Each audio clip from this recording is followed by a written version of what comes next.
Սովորաբար մեր տատիկները, երբեմն մայրերը, մորաքույրները ու ավելի շատ տատիկների մոտ է դա արտահայտվում,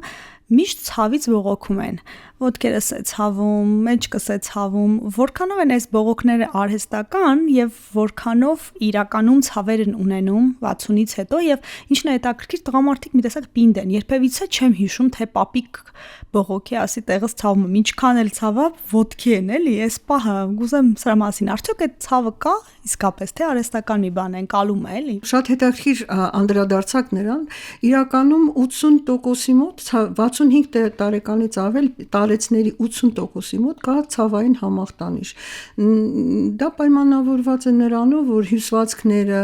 օրգան համակարգերը տարիքային փոփոխությունների են ենթարկվում։ Եվ եթե դուք ասում եք, որ կանայք ավելի շատ են, տարեց կանայք ավելի շատ են գանգատվում, այստեղ մի բան պիտի ասեմ, որը շատ բնորոշ է հայ կանոջը, նա միշտ սիրում է գանգատվել, անկախ նրանից եւ բարձրաձայնել իր ցավի մասին։ Միշտ տղամարդիկ ավելի խրոխտ են լինում, ավելի զուսպ են լինում, բայց դա չի նշանակում, որ նրանք չեն տառապում։ Ես ձեզ կարող եմ ասել, որ հավասարաչափ տառապում են եւ տարեց տղամարդիկ եւ տարեց կանայք։ Ուղղակի տղամարդու համար բողոքելը միշտ թուլության ավելի շատ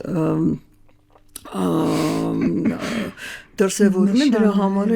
դրա համար իսկ կինը միշտ անօգնական է, նազուկ է եւ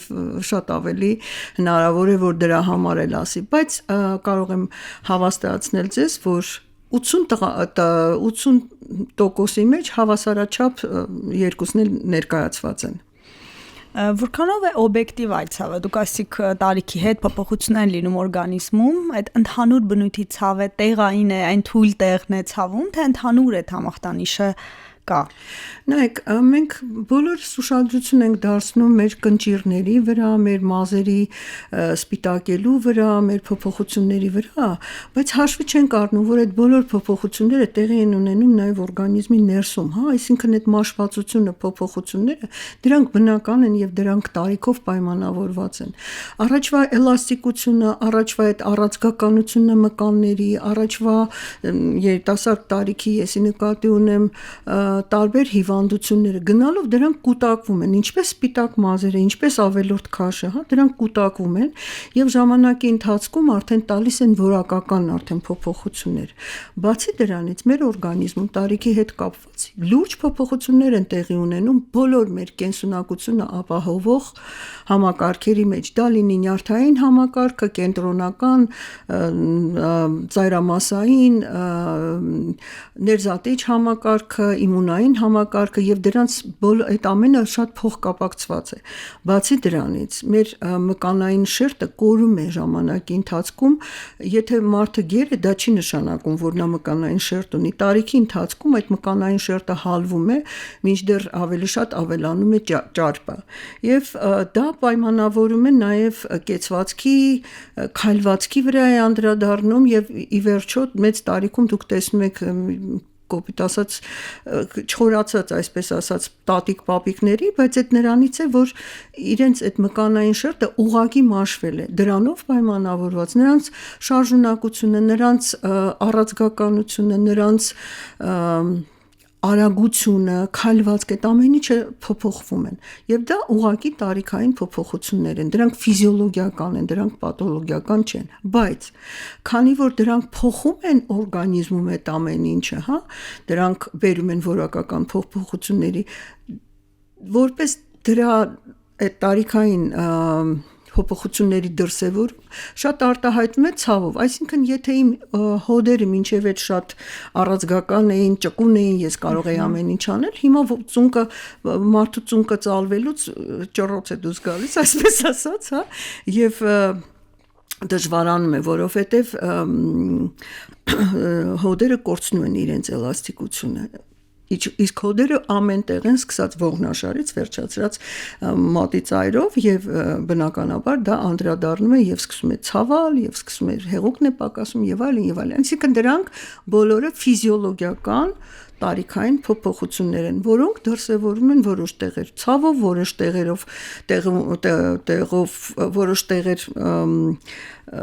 տրամադրության անկումով եւ այլն բազմաթիվ փոփոխություններով։ Բժիշկ, իսկ հնարավոր է եւ պետք է այդ ընդհանուր այդ համախտանիշը կառավարել, թե ուղղակի պետք է չգանգատվել, փորձել հնարավոր է դա ուղղակի անտեսել կամ զբաղվածություն, ոնց որ շատ զբաղված են, ասում մի բանով զբաղվի, անտեսել, թե պիտի ուղղակի կառավարել։ Շատ լավ հարց եք տալիս, ասեմ ինչու, որովհետև սովորաբար շատ բնորոշ է տարեց մարդկանց, ինչպես դուք ասացիք, որ նրանք գանգատվում են։ Եվ շատ գանգատվելու դեպքում հարազատները կարող են ասել՝ դե տատի, դե լավ էլի, հա, հասկացանք եւ այլն, շատ անգամ չանտեսվելու նպատակով չեն բարձրաձայնում, այսինքն մտածում են, որ ավելի լավ կլինի, որ ես չասեմ։ Ես միտքը կորցրեցի, ինչ էր հարցը։ Պիտի կառավարեն այդ ցավը, թե շեղեն իրենց ցավից։ Չէ, հիմնականում միշտ լինում են որոշակի դրսևորումներ, պայմանավորված փոփոխություններով։ Տեղ կա, որ պիտի, ես կարծում եմ, որ ցավը պետք է փարատվի, այսինքն որոշակի միջոցների է պետք դիմել։ Մասամբ դա կարող է գալ հիպոդինամիայից, երբ որ մարդիկ անընդհատ նստած են, տարեցները նստած են, չեն շարժվում եւ մկանները կարկամում են։ Ուղղակի ապրելակերպը փոխելու պարագայում այդ ամեն ինչը կարող է կարգավորվել։ Հավելյալ քաշը կարգավորելուց իջացնելու դեպքում կարող է կարգավորել։ Բայց եթե հիմքում հիվանդությունն է ընկած, դա հիմնականում լինում են հոդերի հիվանդությունները, արտրիտները, արտրոզները կամ ինչ որ օրգանի հիվանդություն, դա պետք է արդեն դեղորայքային միջոցներով կառավարվի։ Իսկ վիճակագրություն կա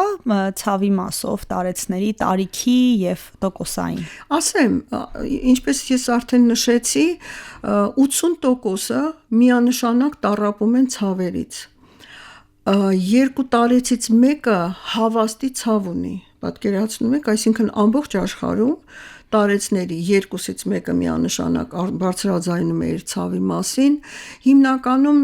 տարեցները հիվանդանում են քրոնիկ հիվանդություններով, այսինքն նրանք ունեն քրոնիկ հիվանդություն, իսկ քրոնիկ հիվանդությունների մեծ մասը զուգակցում է, ուղեկցում է ցավերով, այնպես որ բավականին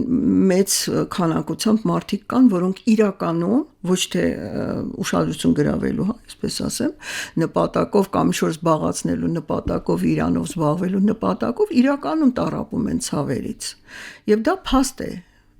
ապացուցված արդեն։ Իսկ անտեսելու մասով դուք արդեն մասնակիորեն ասացիք, որպեսզի չլսեն նաև հարազատներից, ընտանիքի անդամներից այդ նախադասությունը մամ դե էլի սկսեցիր, դուք ասում եք տատիկ էլի սկսեցիր, երբեմն մամ ենք ասում, հա,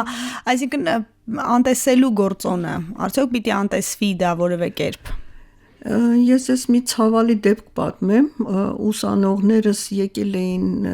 եւ պատմում էին, ես իրենց ուղարկեցի վերակենդանացման բաժանմունք, պատմում էին մի պացիենտի մասին, տարեց կին էր, որը ուներ լուրջ խնդիրներ եւ ցավեր,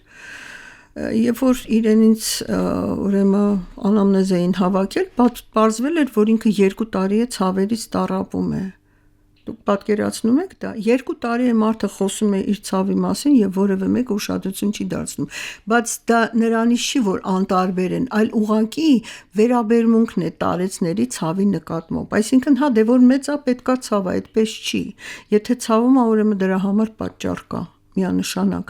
եւ եթե ցավ ունի պացիենտը, ուրեմն անպայման դրան պետք է անդրադառնալ, պետք է հասկանալ, պետք է պարզել այդ պատճառը, եթե դա բուժելի է, բուժել, եթե բուժելի չի, ինչ որ